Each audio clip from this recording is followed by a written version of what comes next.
Alrighty, guys, we're back for a Christmas feast, and this is a Lost Caverns of Ixalan standard brew, and I'm Red Cat. Let's go over the deck, then hop right into some ranked. So, who's preparing our Christmas dinner? Rocco Street Chef. So, 3 mana, 2/4, legendary creature Rocco Naya colors up there. At the beginning of your end step, each player exiles the top card of their library. Until your next end step, each player may play the card they exiled this way. Whenever a player plays a land from exile or casts a spell from exile, you put a +1/+1 counter on target creature and create a food token as well. Awesome, dude. Hopefully, we're going to be filling the board with a whole bunch of food and packing a lot of great creatures with counters off of Rocco. So we do got that exile theme in here, as well as a bit of an artifact theme too. So can't have a Christmas dinner without some cookies. We got all 4 tough cookies in here. 2 mana, 2/2. When it ETBs, create that food token. Nice. For 2 and a green, target non-creature artifact you control becomes a 4/4 artifact creature until end of turn. That really does go a long way in certain matches. But it also just has that food ability where you can pay 2, tap it, sack it, gain 3 life. Not a bad card at all, I'll tell you what. We got more cookies packed in. We have a single Sir Ginger. Could really go a long way, especially against builds that have planeswalkers and stuff. But honestly, it's just in here because it's another cookie. Same thing with Gingerbrute, but Gingerbrute actually pairs really nicely with Rocco. So it's a 1 mana, 1/1 with haste, and for 1 mana. Gingerbrute can't be blocked this turn except by creatures with haste. So if you're plugging a bunch of counters onto the Gingerbrute with Rocco, that could actually be insane and potentially one of the main win conditions of the deck, which is pretty cool. Also got that food ability on the bottom of this. Not a bad card at all. So Citanul Stalwart's going to work well with the food tokens. A little bit of mana fixing. Just like ramp in general. And it's an elf, so I guess it also fits the Christmas theme. Rocco's also an elf, so that's pretty cool, right? So some of the exile theme, we have Questing Druid in here. It has that Seek the Beast Side Adventure, which is a 2 mana, 1 and a red instant speed. Exile the top 2 cards of your library until your next end step. You may play those cards. Yeah, pretty cool one, guys. And then if you play this out on the creature side, it's just a 1/1. But whenever you cast a spell that's white, blue, black, or red, you put a +1/+1 counter on this.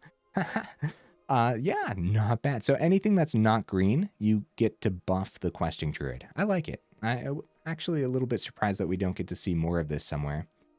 We got Nalaar for the exile theme too. So this 2 mana, 2/3 legendary creature, Human Artificer. Been playing with a lot of Human Artificers recently, it feels like. So Thopters you control have haste. Whenever you play a land from exile or cast a spell from exile, create a 1/1 colorless Thopter artifact creature token with flying. And don't worry, guys, the Thopters totally fit the food theme because they are delivering the desserts. For our card sleeve, they are delivering the pies. Yep, honestly, could really go a long way. And then you could plug the counters from Rocco onto the flying Thopters, which again, yeah, I feel like I'm saying this a lot, but it could go a long way. Let's get to the top end here a little bit. We got a couple thousand Moon Smithy for that artifact theme. So 4 mana, legendary artifact. When it ETBs, you create a white gnome soldier artifact creature token with this creature's power and toughness are each equal to the number of artifacts and or creatures you control. Nice. If you got a whole bunch of foods, that could be huge. At the beginning of your pre-combat main phase, you may tap 5 untapped artifacts and or creatures you control. If you do, transform Thousand Moon Smithy. Hopefully you're just tapping down some foods and flipping this into Barracks of the Thousand. So it's a legendary artifact land. You can tap to add a white source, and whenever you cast an artifact or creature spell using mana produced by Barracks of the Thousand, create a white gnome soldier creature token with that ability that I just read on the other side of the card. Yeah, that could be a really sick engine, dude. I'm super interested to see if Thousand Moons Smithy is going to do anything today. Got a couple Jaya here, just a pretty good planeswalker. It's got that -1 where you get to exile the top 2 cards of your library. Choose one of them, and then you may play that card this turn. So just fitting that exile theme. The rest of the abilities, not going to take the time to go over except for that top one, the +1, generate a monk. you know, like everything else in the build, it could go a long way. No, we do need more, like, just creatures in general, I guess. And if you don't got the Jayas and you have the Questing Druid, I could totally see dropping the Jayas and going up a couple more Questing Druid. That could be pretty cool. More of the top end, we have 3 Quintorius because discovering happens to work with the Rocco and the Pia Nalaar. So that's pretty cool, huh? Yeah, Discover reads, you know, you exile cards from the top and then you may cast them. So yeah, not bad. And then whenever you cast a spell from exile, Quintorius Kand deals 2 damage to each opponent and you gain 2 life too. So if you're playing stuff from exile with the Rocco as well, or from Jaya, Questing Druid, all that, then you're going to be pinging the opponent's face slowly but surely. Quintorius Kand, gonna be a solid one in here, man. Also have Trumpeting Carnosaur for more ways to discover. Going to be an awesome top end. We got 3 of them. Virtue of Loyalty, got that adventure side to create some knights.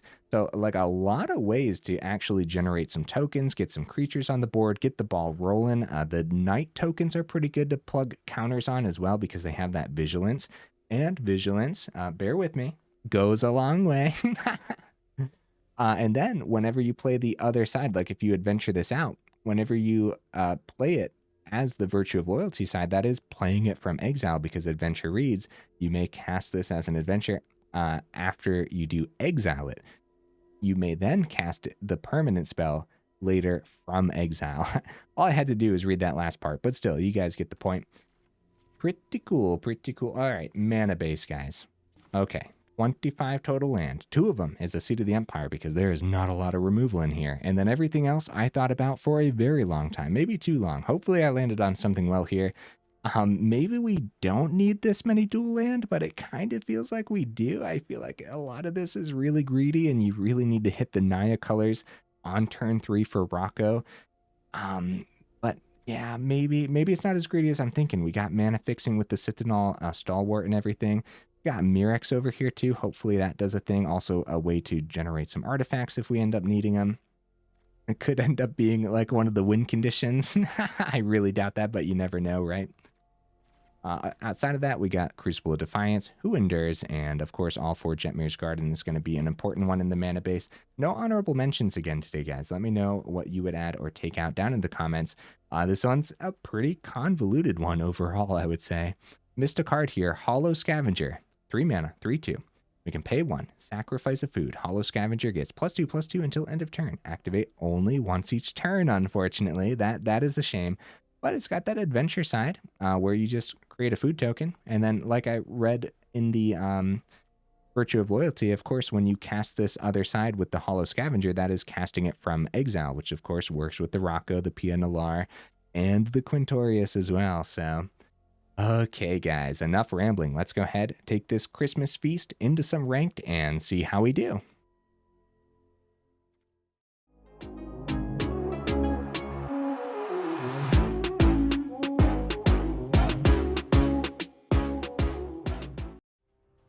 Okay, hey, right into that game. Let's go. What am I expecting from the build? Hopefully, this is the most powerful of the holiday lists that I put together, which, by the way, guys, the day that you're seeing this video, it should be Christmas. So, Merry Christmas. Happy holidays, everybody. I probably should have said that right at the beginning of the video, honestly. All right, let's keep this. I don't mind this hand at all, dude. Start with that Jetmir's Garden, and then we have 2 things to do next turn if we want to play Seat of the Empire. Oh. Brushland. I'm okay with... Yeah, so... Gingerbrute makes it so that way we're not taking any damage here. I'd call this a good trade for them. I'd call that a good trade for them. I'm not gonna swing in. Yeah. Hopefully they don't end up gaining too much life off the veteran, but I feel like that's better for them than us. Copperline Gorge, better get it down. We have Tough Cookie, Virtue of Loyalty. I think it's going to be Virtue. Tough Cookie. Oh, Tough Cookie and then keeps Stalwart open. 2, no. Yeah, let's activate. Let's activate Swing. Right? I was going to say, if we get Tough Cookie down, we could use the food to tap down for the Stalwart, but that's just 1 mana open. I'd much rather play the Virtue of Loyalty. For a second there, I thought we were going to get away with all of it, but... Drop in Sentinel. Okay. Okay, interesting. At that point, I wonder if they would have taken this trade, because that would have been a good trade for us, probably. But you never know. We might need that ramp to play out Virtue of Loyalty next turn. So if Stalwart survives, that could be really good for us. Knight Errant of Eos. Nice, dude. Restock that hand. Get a little bit of life gain. Okay, Sentinel and Officer. Make sure I don't completely pass it back to my turn. And we do, in fact, have what we need to ramp into that Virtue. Oh, yeah, Nalaar is really good too. How long do I take to set up here? Because buffing this board state seems pretty wild, man. We play this down, tap, tap, and then the untaps. That's pretty good. But like extra stuff, right? Okay, extra stuff. Let's take a second to set up. This is super sketchy, man. Super greedy. But if it pays off, it'll really pay off. You get Gingerbrute through, but I'm not going to. I'm going to keep everything back. For now. See what happens. Yeah, because we could tap Stalwart, tap the food token, swing with Gingerbrute, then we still have 3 open. I don't know. I kind of want to keep potential double blocks available, but more likely we're just going to take this and then get Virtue of Loyalty down. If something happens to Stalwart, we still have the 5th mana in hand for the Virtue of Loyalty too, so... Okay, maybe we should have swung with the Gingerbrute. Let's hope that we don't lose after getting the opponent down to 1 or something. Like, let's hope that 1 damage doesn't matter. Be an interesting battle for sure. But Virtue of Loyalty could just run away with this game. And it could run away with it fast too. Okay, I'm going to keep both of these as utility lands and use that Stalwart. And tap down the food. We get the Thopter, so we're going really nice and wide. We're generating everything we need to. Oh, counterspell. Oh. Okay, well this is really anyone's game then. Oh, buddy. Actually, we might be in trouble now. It depends. Tough Cookie can always make the Thopters into 4/4s too, right? Target non-creature artifact, never mind.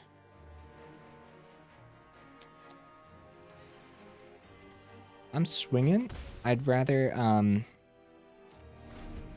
I don't know if the Thopter would be the pickup for like a Brutal Cathar or something.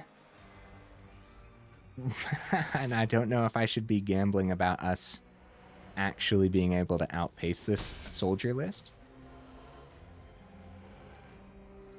Which I guess it's a human list. Azorus humans, actually. It's not soldiers. Wedding announcement. Oh, crap. Oh, crap. We need to see another Virtue of Loyalty off the top. Oh, Thousand Moon Smithy. What do you guys suppose? Another Make Disappear? It'd be bad. Want to keep the Who Endures for the wedding announcement. I guess Seat of the Empire, it's still a good removal for this match, but I want to make sure I have 2 open to play around another Make Disappear when it comes time. Attempt that Thousand Moons Smithy. You know what, though? Make Disappear being Make Disappear, they can just use that ability. They can use Casualty 1, get rid of their 1/1. It lands. That's good news. That's really good news. We still have 2 open, so if we wanted to, like, activate the food, that would be fine. This is a 9/9, dude. That's pretty sick. Also, Who Endures is just 1 since Pia Nalaar's legendary, so maybe we do that. Are we keeping a blocker this time? Can we outpace them? I don't know. I don't know, guys. Actually, we can swing for 2. Gingerbrute, we still have 1 open for the Who Endures when it comes time. Okay. There's a lot to think. Like, there's a lot going on both of these board states. So let's not forget they have this other Sentinel. So they flash that down and they'll have 4 in the air. So maybe we should keep the blocker. If we keep 2 open, it's life gain. If we keep 1 open, it's Who Endures. But if they have anything that pings the Pia Nalaar, then we could be in trouble. Uh-oh, guys. Opponent's running down the timer. Uh-oh. Yeah, and we don't have any creatures in hand to actually play. Like, if we flip Mirrex next turn by tapping down some of our creatures, we don't have... We'd have to top deck a creature is what I'm getting at, so... Okay, I suppose I probably could have paused the recording, but I had a lot to say about this. Hopefully they didn't end up freezing. No more timers. I guess I'm going for the swing. Actually, I'm not going for the swing. Never mind. Yeah, if they come back and drop the other Sentinel, I'm not sure what we're gonna need, but I'd rather just keep everything back. Let's go ahead, pause the recording until the opponent shows up. Kind of feels like they froze and they might be restarting their game, so let's hope let's hope they get back to the match in time. Okay, it passed back to us. The opponent ran down the timer again, unfortunately. I suppose I should probably go Who Endures on the wedding announcement. I guess I'm still playing it out, but they just missed their turn. Feels so bad. Oh, they still get the 1/1 though. I waited too long. Oh well. Oh, well, at least they got something on their turn that they missed. Yeah, the opponent is just is AFK, unfortunately. Oh no, guys, this would have been such a fun game to play out. This has been happening a lot recently too. You guys will have to let me know. Have you personally been freezing, or have you been running into a lot of opponents who are just no longer there? Because yeah, it's been happening a lot to us. This is a pretty sick board state overall. So Thousand Moon Smithy, so it's... You may tap 5 untapped artifacts and or creatures you control. So that does include itself, but since we have such a sick board state, we wouldn't include itself and then hope that we draw... Oh, we didn't draw a creature. Never mind. But still, had we drawn a creature, we'd want to have that untapped. And since it flips into a land, you might as well have it untapped anyways, right? If you do transform Thousand Moon Smithy, yeah, it doesn't say like exile it and then like play it transformed or anything like that. So yeah, if you end up tapping this down, the land will be tapped too. GG opponent. That kind of sucks, man. That would have been a fun one. Also, yeah, before their end step, we should have, like, just in case they did show up, we would have wanted to hit that wedding announcement before they got their extra counter too, so. Well, I feel like overall our deck was fine. The counter on Virtue of Loyalty was super brutal. If that Virtue would have hit, then that would have been wild, man. That probably would have heavily leaned towards us at that point, I would say. We go first. No. Okay, hold on. This is actually keepable, isn't it? I like it. I don't mind this at all. We got all the mana we need. We got a little bit of removal on the Trumpeting Carnosaur. We got creatures on the Virtue. Rocco! Dude, holy cow. Alright. Let's see if that Skrelv swings in. The opponents pull this off all the time against me. Let's see if we can pull it off here. I feel like they're going to keep that Skrelv as protection for the Wardens, just based on having the Wardens, right? Oh, they're going to activate the ability now that they have 3 already. Nice. All right, I'll go ahead, get that Virtue of Loyalty down instead of just sticking here. Actually, I shouldn't have done that because what they scry could matter. against the knight. Okay, Rocco, what are we thinking? What are we thinking here? We go Trumpeting Carnosaur, take out the Skrelv, no protection for the Wardens. Or, I mean, now's the time to take out a Warden if we wanted to. We got this. We got this, guys. We're fine. Ooh, Stalwart. That's really good. Oh, Intrepid Adversary.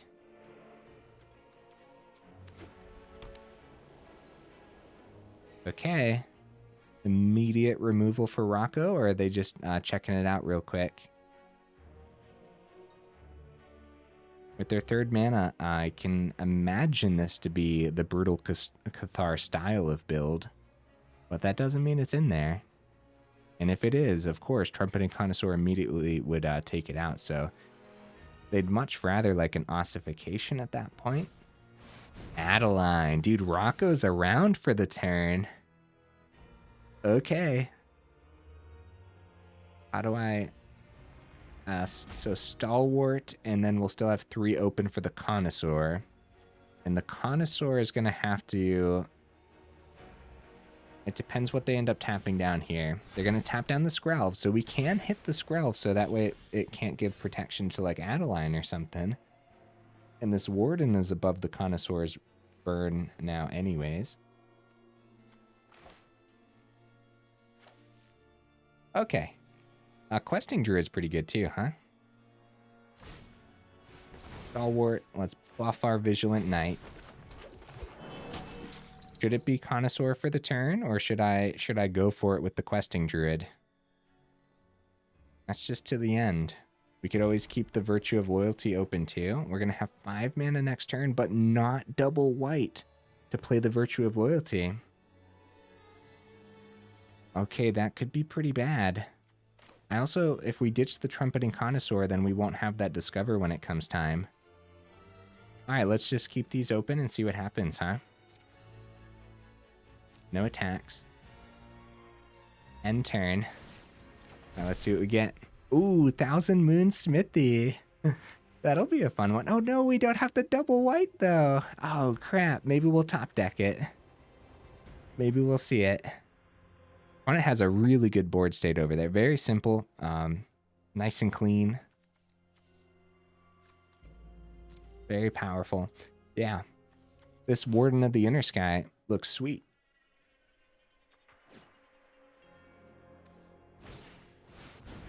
Siege Veteran, okay. It looks like they're avoiding playing the Veteran as of right now, or the Lunarch Veteran. They want to buff the Adeline, maybe? Actually, everything in our hand is open except for Crucible. Actually, no, Crucible's open too, because Rocco's legendary. Literally everything in our hand is playable this turn, which is actually pretty sick. But since there's no removal for Rocco, we're probably going to go Questing Druid. See what we see. Knight Errant of Eos. Bro. Holy cow. Trumpeting Connoisseur take out the Siege Veteran before they get an extra counter could be good. Dude, these creature builds, huh? Something else. Yeah, I'd say the best case scenario would actually be seeing a white source off the top, and we might find a white source off the Questing Druid too. Okay. Pass to combat. I apologize, opponent. I am taking a while to press the button. Off the Adeline. We could chump here. We might want to while we can, huh? Yeah. Yeah, so what I'm going to do is we're going to start with the Seek the Beast. See what we see. Gingerbrute. Sweet.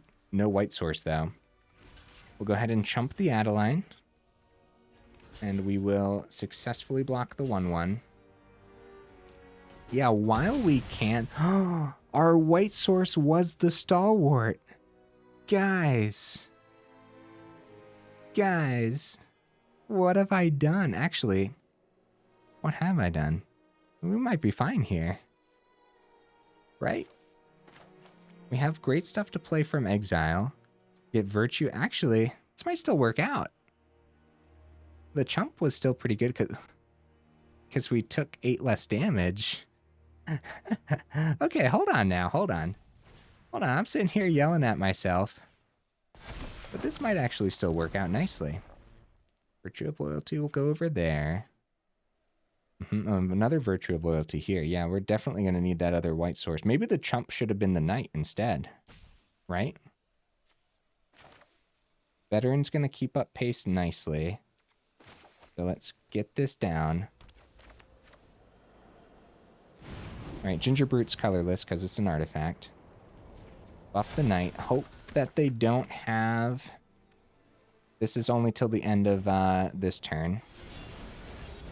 That could get confusing pretty fast, actually. Buff the knight. I need a trade with the Cathar, so this last card in hand, hopefully, is not a Brutal Cathar. Yeah, because we need a good trade into that Adeline for sure. No attacks. Trumpeting Carnosaur. So a land off the top could be pretty good. Because we play Trumpeting Carnosaur, then we discover 5 as well. Yeah, dude, I don't know. I don't know. Even if I kept the Stalwart, even if we played Virtue of Loyalty that turn, I don't think that would have been terrific, right? They do the buff with the Intrepid Adversary. Look at their board state, dude. This is wild. See, we still have the trade into the Adeline because we created that 6/6. That was essential. We needed that. However, Skrelv, they could pay 2, get that Adeline through nice and easy. No. Gingerbrute can block. Okay, they go for the tap.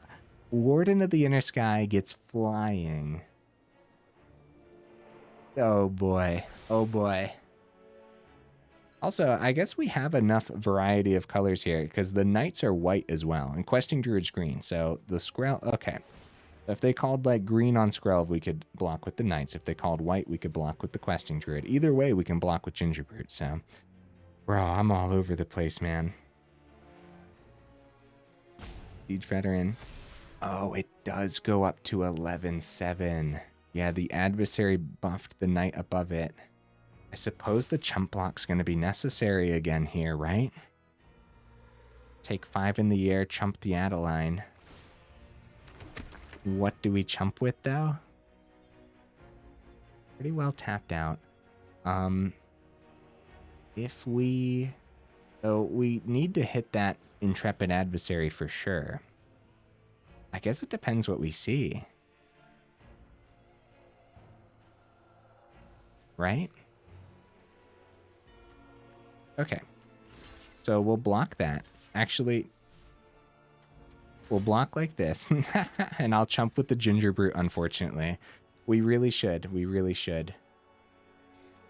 That Skrelv is pretty dangerous. Maybe I should chump with the 2/2 Knight instead.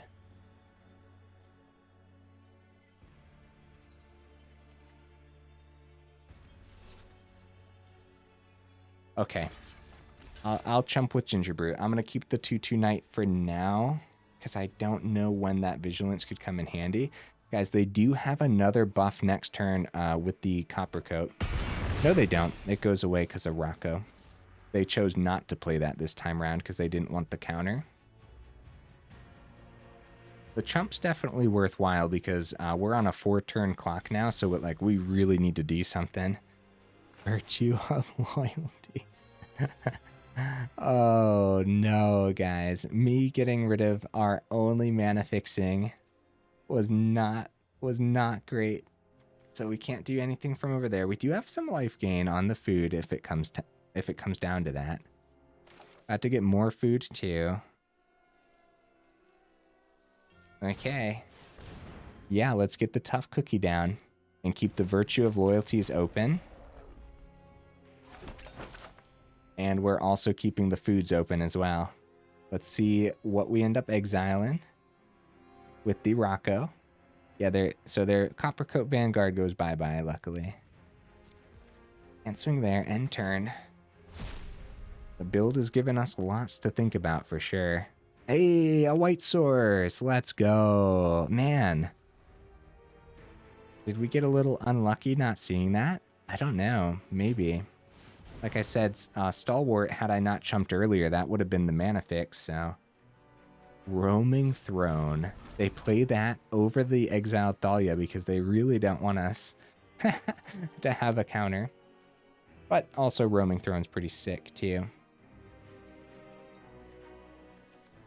Wonder what that last card in hand is then. If we don't see an untapped source off the top, then the Thicket will still come down nicely. These Warden of the Inner Skies from earlier, I'll tell you what, dude, they're really going a long way. Yeah, these creature builds are super scary. Going for it, bringing it up to 7-8, completely relying on Warden of the Inner Sky here. Probably just buff that again, right? All their eggs into one basket. So an untapped land off the top, maybe that Trumpeting Carnosaur was the best bet. I do know one thing, we're going to need to start gaining some life eventually here. You got the chump on the ground. Actually, beautiful double block here into the Adeline, right? Could we do that? We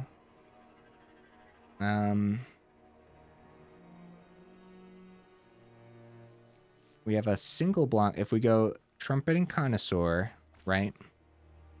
Go Trumpeting Carnosaur into the Intrepid Adversary.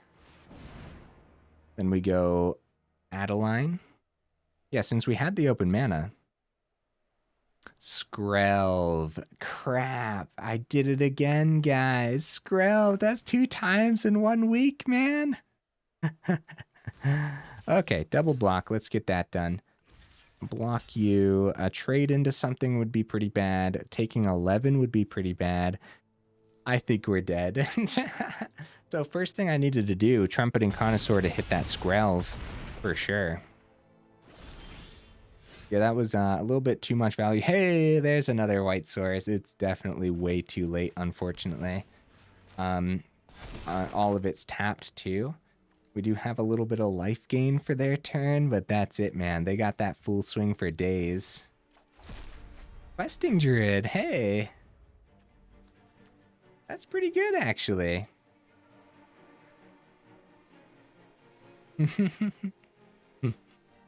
If the opponent doesn't take the full swing, we'll go ahead and concede. Okay, I was gonna say we like to let him play it out, but it depends how long, because of course I'd like to get into that next game.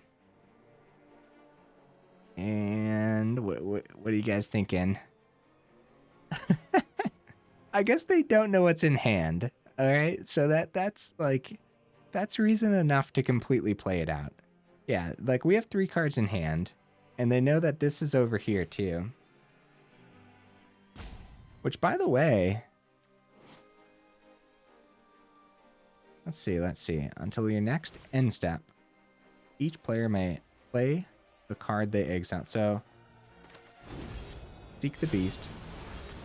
I was wondering for a second there why it wasn't happening. I'm just gonna plug that right into Rocco, dude. Like we're so super duper dead. But I am curious to see what we see on the top as well. Oh, Quintorius. Wow. Oh, buddy. That's good stuff.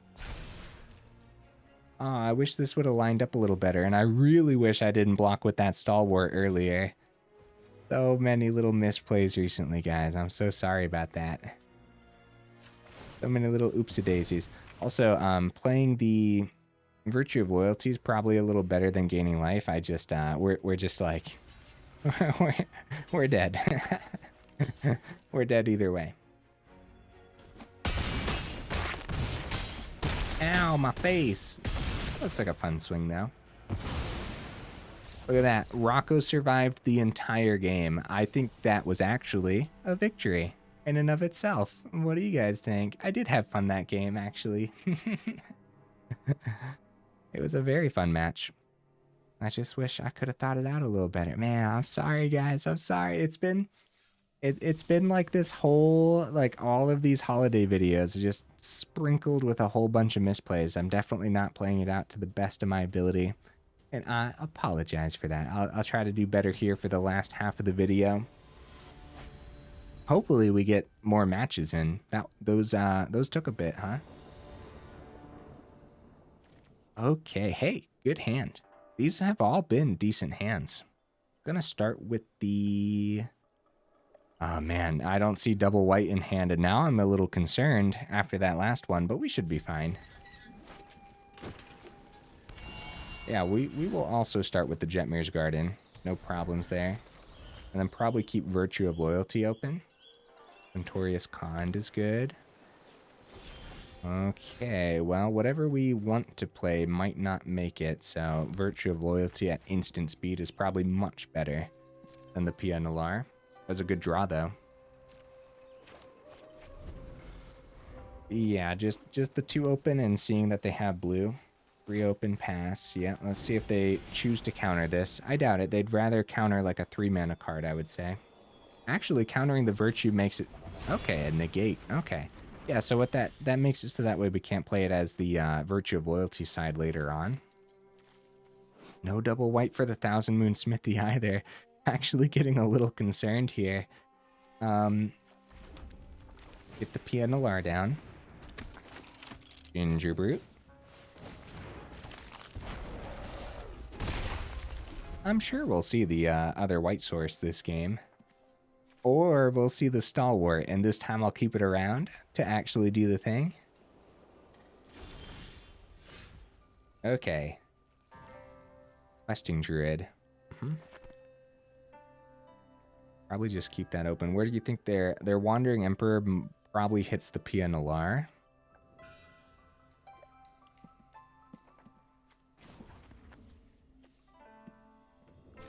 Okay, I'll activate this just in case they decide to go Wandering Emperor as a 2/2. Instead of going like the Exile, right?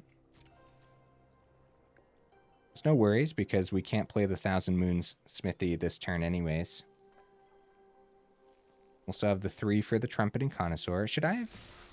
No, we're fine. Let's see what happens.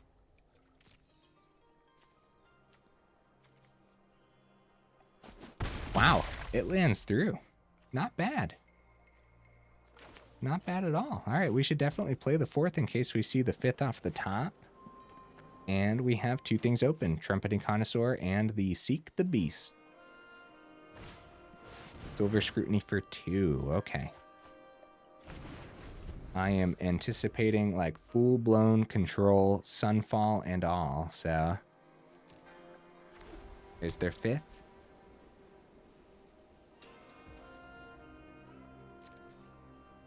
Looks like it's going to be passed. Yep. All right, let's see if the Seek the Beast lands.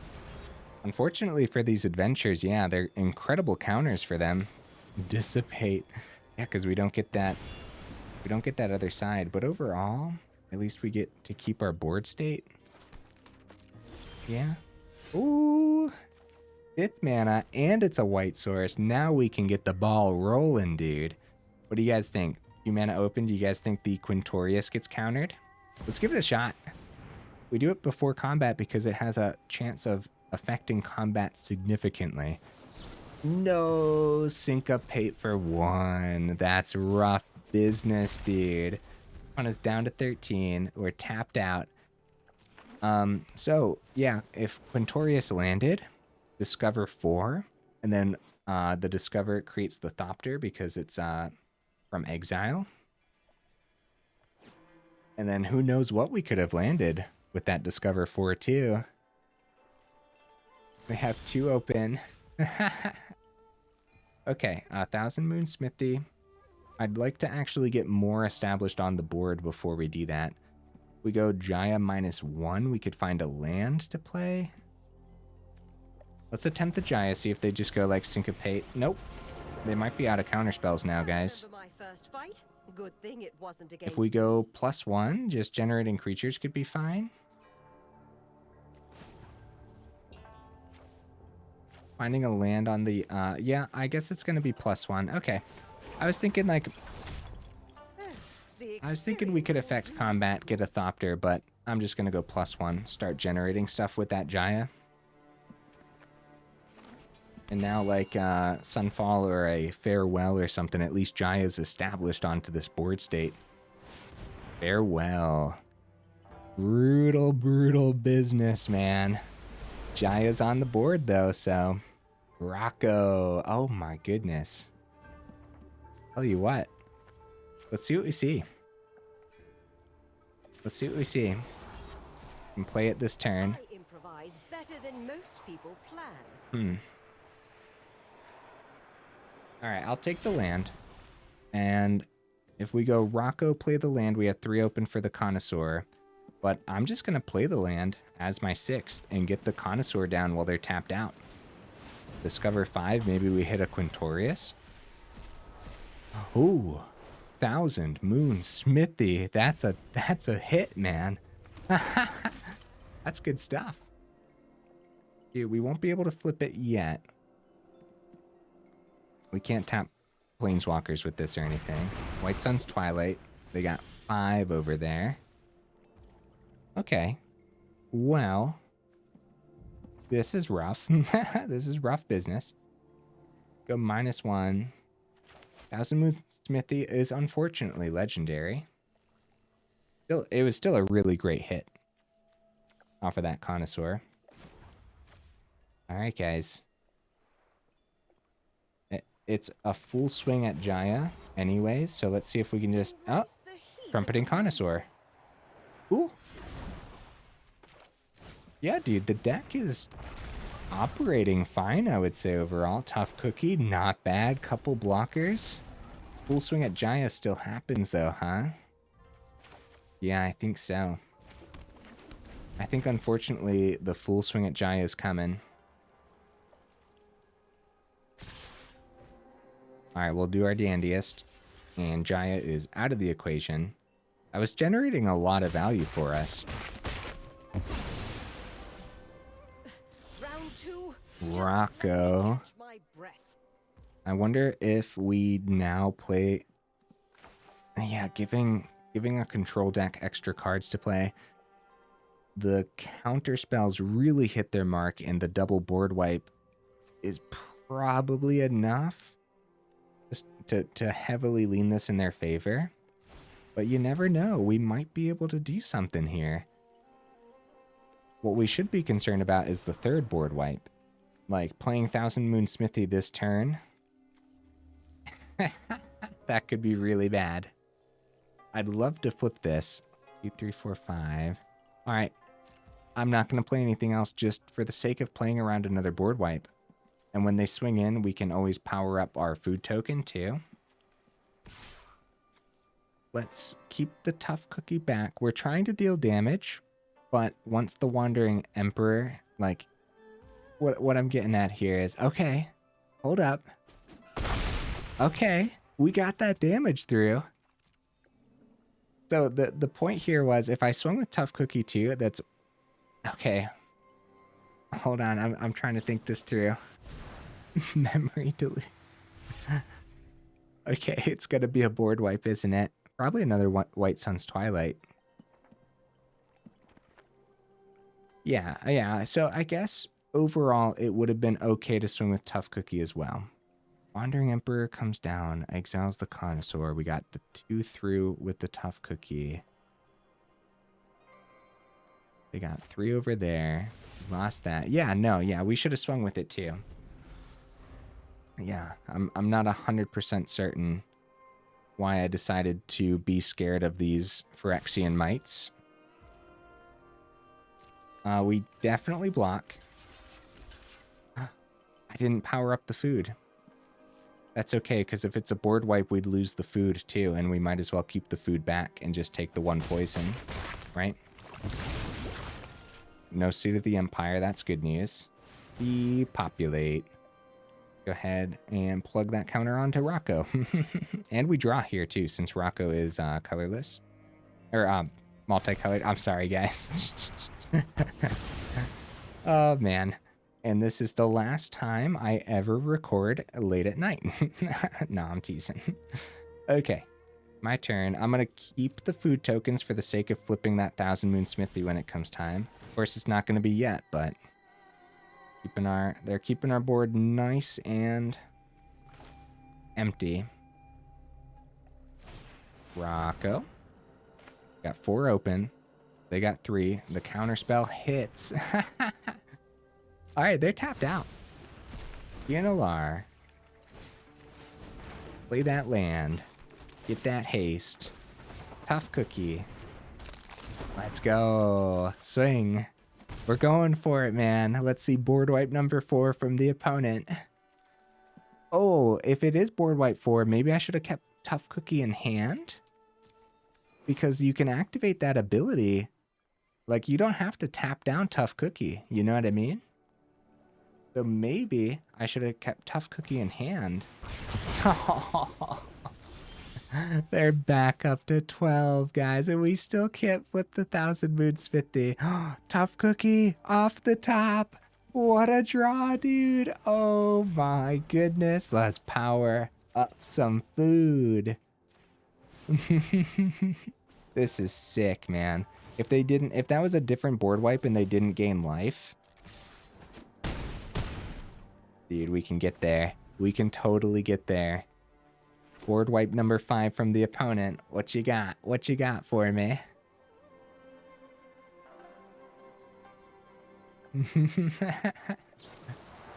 March of the Otherworldly Light. They're at 4. We flip the Thousand Moon Smithy next turn. Okay. Unfortunately, we'll have to tap itself down since it's 5 and we can't keep anything else on the board. So we can't even use it. Well. Oh no. We die from poison next turn, guys. Another negate. Oh, this was so close, man. I wonder if there was anything I could have done differently. We had some, I'd call, risky plays. Good game, opponent. We had some, what I'd call risky plays with some of the Trumpeting Carnosaurs and everything. They got down to 4. The swing off the Tough Cookie that one turn didn't do it. If they got down to 2, then it would have come down to that Tough Cookie swing. Which I'm still trying to figure out exactly what I was doing keeping the Tough Cookie back. Like there's a thought process there. And it had to do with Wandering Emperor.